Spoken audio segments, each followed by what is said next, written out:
Hi, I'm Tanya Tripathi, licensed clinical psychologist and senior couple therapist at the Marriage Fit.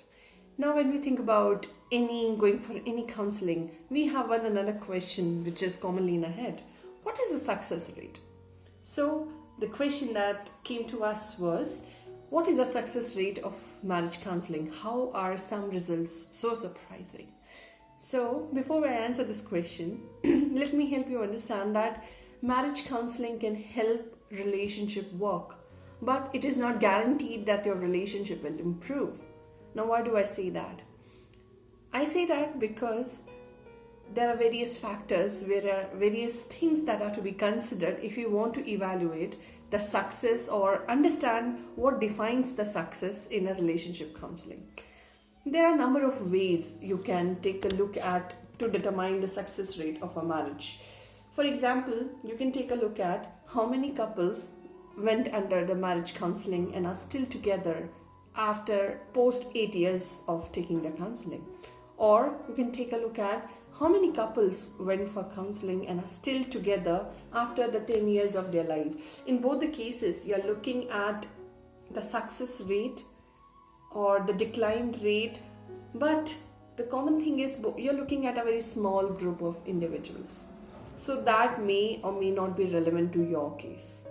Now, I think the question can be remolded, and the right question can be, what are the top predictors for marriage counseling success? That means how you can make your marriage counseling a successful one with a higher rate of improvement and success for your own situation. I'll list down a certain factors which you can keep in mind or which affects, like when you're coming for the problem, like for the counseling. The timings are very important. The problem that couple needs to help, they needs to be fairly young. If the couple is coming at a later age of time with a deeper rooted problem, the success rate decreases. Second, how are both spouses responding to the counseling? Are they taking responsibility and they're changing their own negative behaviors? Third is how often or how much you're doing your homework and the techniques your counselor has advised you doing. If most of the couples, they follow what the therapist has said because there is a reason why the therapist said so. Some of them really don't do it.